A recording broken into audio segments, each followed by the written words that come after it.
Hello everyone. स्वागत है आप सभी का हमारे यूट्यूब चैनल ज्ञान गंगा हिंदी में।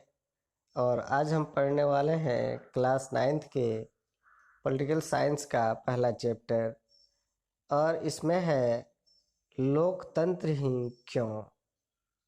इससे पहले हम लोगों ने लोकतंत्र किसे कहते हैं, इनकी विशेषताओं को देखा। अब हम लोग पढ़ेंगे कि आखिर लोकतांत्रिक शासन व्यवस्था ही क्यों। तो यहाँ हम आइए देखना शुरू करते हैं शुरू से। कराए मैडम लिंग 2 की कक्षा में एक बहस शुरू हुई थी।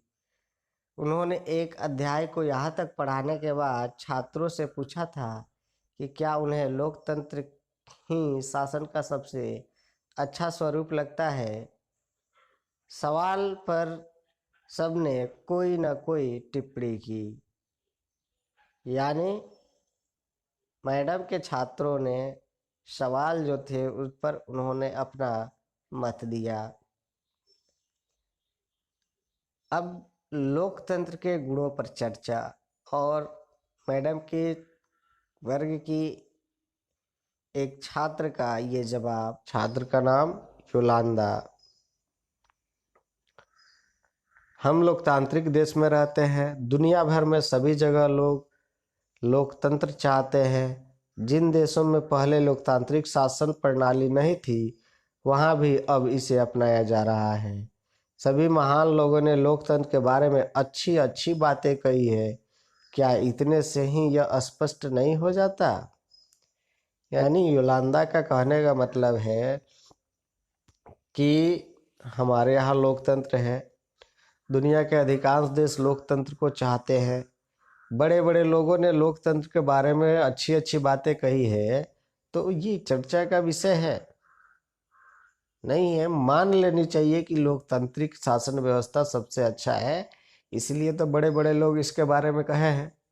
ये योलांदा का कहना है। लेकिन तांगकिनी देखिए क्या कर रही है आगे।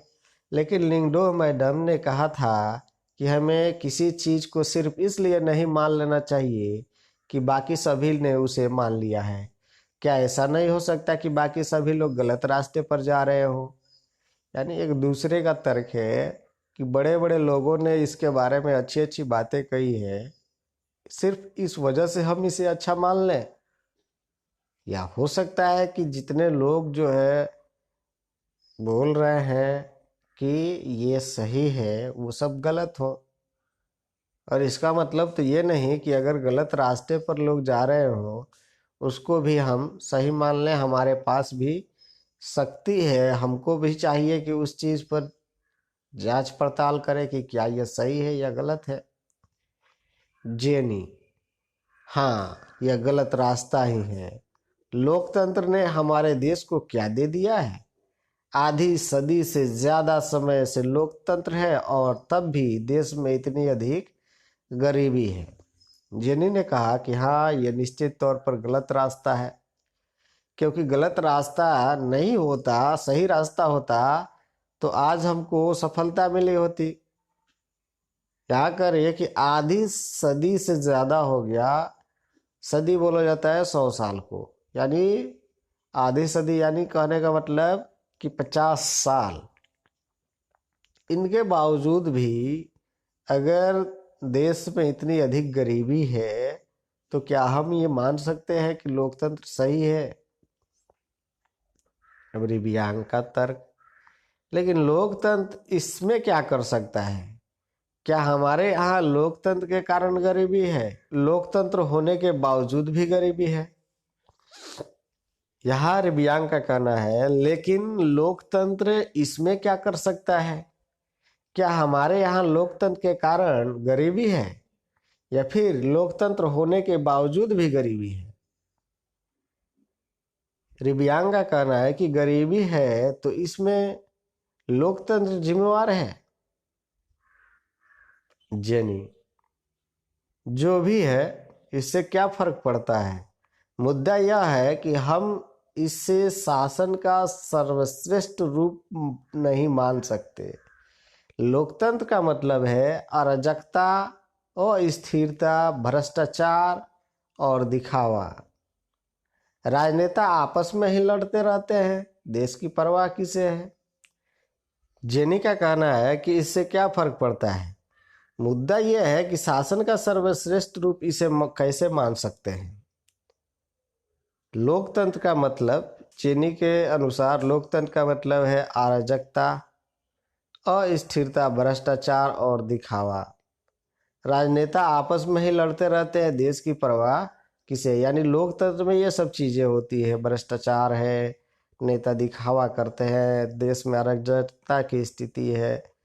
तो ऐसी स्थिति में नेता जो होते हैं वो कुर्सी पाने के लिए आपस में लड़ते रहते हैं, देश की परवाह किसको है। अब है पाइमोल। तो फिर इसकी जगह कौन सी प्रणाली होनी चाहिए? क्या अंग्रेजी हुकूमत वापस लाई जाए या बाहर से किसी राजा को देश पर शासन के लिए बुलाया जाए?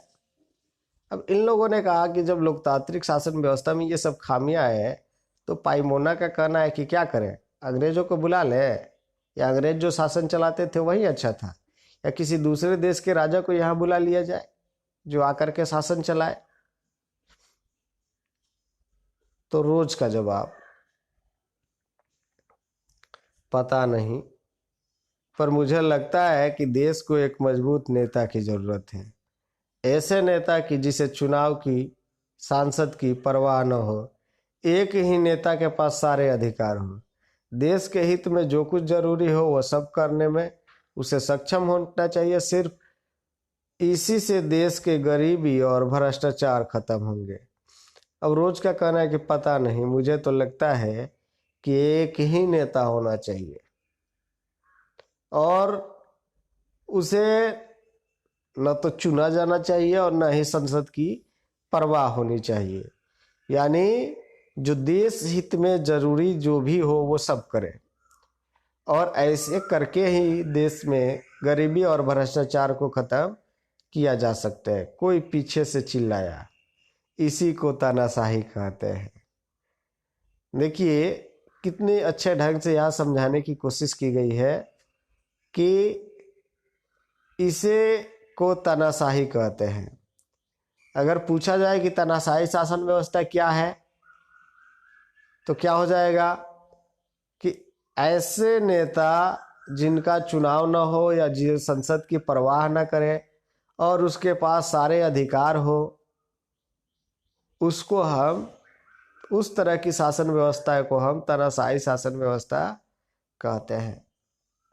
अर्थात एक व्यक्ति का शासन जिसके पास बहुत सारे अधिकार होते हैं और वह अपने मनमाने ढंग से शासन व्यवस्था का संचालन करता है तो उसे तानाशाही सरकार कहते हैं। या एक व्यक्ति अगर अपने शक्ति के बल पर शासन का संचालन करता है तो वो तानाशाही शासन व्यवस्था हुई। 2, अगर वह व्यक्ति सत्ता का उपयोग सिर्फ अपने लिए और अपने परिवार के लिए करने लगे तो क्या होगा? अगर वह खुद भ्रष्ट हो तो। यानी यहां जो कहा गया रोज के द्वारा कि एक व्यक्ति के शासन को दे दिया जाए, संसद में उसे जवाब न देना पड़े, तो दोई का कहना है कि अगर ऐसा व्यक्ति ही भ्रष्टाचारी निकल जाए जिसको देश के बारे में कोई फिक्र न हो और वो केवल अपने परिवार की भलाई के लिए काम करना शुरू कर जाए। रोज, मैं सिर्फ ईमानदार, संजीदा और मजबूत नेता की बात कर रही हूँ। रोज ने कहा कि मैं ऐसे आदमी को नहीं बोला, मैंने वैसे आदमी को बोला जो ईमानदार हो, संजीदा हो, मजबूत हो। ऐसे नेता के बारे में मैंने बोला कि उसको अकेले शासन संचालित करने की जिम्मेदारी दे दी जाए और संसद की जो कार्य प्रणाली है उससे उसको अलग रखा जाए। 2, यह ठीक नहीं है। तुम वास्तविक लोकतंत्र की तुलना आदर्श तानाशाही के साथ कर रही हो। हमें आदर्श की तुलना आदर्श के साथ और वास्तविकता की तुलना वास्तविकता से करनी चाहिए। वही का कहना है कि ठीक है, लोकतंत्र की तुलना जो है तुम आदर्श तानाशाही के साथ कर रही हो। उदाहरण के तौर पर इस बात को इस तरह से समझिए कि बहुत से ऐसे हमारे राजा थे जो जनता के हितों की देखभाल करते थे और बहुत से राजा थे जो जनता की देखभाल नहीं करते थे। तो जो जनता की देखभाल करते थे वो आदर्श राजा हो गए, और जो जनता की देखभाल नहीं करते थे वो आदर्श राजा नहीं थे। तो यहाँ जो बात चल रही है कि तानाशाही अगर हो तो वो हो गया, आपने जो बात कही, रोज ने जो बात कही कि वो जो भ्रष्ट नहीं होना चाहिए, वो मजबूत होना चाहिए, संजीदा होना चाहिए, तो ये उसके आदर्श है कि वो होगा या नहीं होगा। लेकिन वास्तविक जीवन में देखा जाए तो ये अलग चीज़ें हैं, ये हो पाना संभव नहीं है। जरा तानाशाहों के वास्तविक जीवन के बारे में पढ़ो, वे सबसे ज़्यादा भ्रष्ट, स्वार्थी और क्रूर होते हैं। होता सिर्फ यह है कि हमें उनके बारे में जानकारियाँ उपलब्ध नहीं हो पाती, और सबसे बड़ी गड़बड़ तो यह है कि आप उन्हें सत्ता से हटा भी नहीं सकते। यानी यहाँ कहा गया है कि आप उनके जीवनों को पढ़ें तो मालूम चलेगा कि वे कितने भ्रष्ट है, स्वार्थी है, क्रूर है। और सबसे बड़ी बात यह है कि उनको सत्ता से हटाया नहीं जा सकता।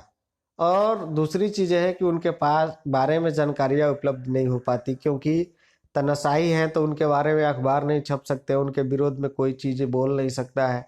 तो ऐसी स्थिति में बहुत सारी चीज़ें हैं जो तानाशाहों के बारे में हमें जानकारी नहीं मिलती है। और दो महत्वपूर्ण तानाशाहों के बारे में आप लोगों ने देखा होगा कि किस तरीके से हिटलर ने जर्मनी में और मुसोलिनी ने इटली में वहाँ के लोगों पर अत्याचार किए, किस तरीके से क्रूरता से हिटलर ने जो है जर्मनी के जो नार्डिक आर्य नहीं थे उन लोगों को मौत की नींद सुलाया, और अपनी नाकामियों को छुपाने के लिए, अपने अत्याचारों को छुपाने के लिए किस तरीके से दस्तावेजों में अंत समय में उसने आग लगवा दी, ये आप सभी जानते होंगे। तो ये एक बहुत बड़ा रीज़न था जिसकी वजह से हम तानाशाही शासन व्यवस्था को नहीं मान सकते। मैडम लिंगदो इस चर्चा को पूरी दिलचस्पी से सुन रही थी। अब उन्होंने हस्तक्षेप किया। तुम सब लोग इतने मग्न होकर इस बहस में लगे थे, यह देखकर मुझे खुशी हुई। मुझे नहीं मालूम कौन सही है कौन गलत है, यह तो आप लोग सुलझाएंगे, पर मुझे लगा कि आप खुले दिमाग से बात कर रहे थे। अगर किसी ने आपको रोकने की कोशिश की होती या आपको अपनी बात करने के लिए सजा दी होती तो निश्चित रूप से आपको बहुत बुरा लगता। क्या आप ऐसा उस देश में कर सकते हैं जहां लोकतंत्र न हो? क्या यह लोकतंत्र के पक्ष में एक अच्छा तर्क है? मैडम ने कहा कि आपने जो कुछ भी चर्चाएं की, एक दूसरे के विरोध में बोला, आपको किसी ने रोका? नहीं रोका। अगर आपने जो चर्चाएं की, इस बीच आपको किसी ने किसी तरह की दंड दी? नहीं दी। तो अगर कोई व्यक्ति आपको दंड देता तो निश्चित तौर पर आपको बहुत बुरा लगता। तो क्या आप उस देश में ऐसी चर्चाएं कर सकते हैं, विरोध में बोल सकते हैं जहां लोकतंत्र नहीं है? तो क्या ये लोकतंत्र के पक्ष में एक अच्छा तर्क नहीं है कि आप लोकतंत्र में जो चाहे बोल सकते हैं? तो बस आज के लिए इतना ही। मिलते हैं फिर अगले वीडियो में। तब तक पढ़ते रहिए, सीखते रहिए, देखते रहिए। धन्यवाद।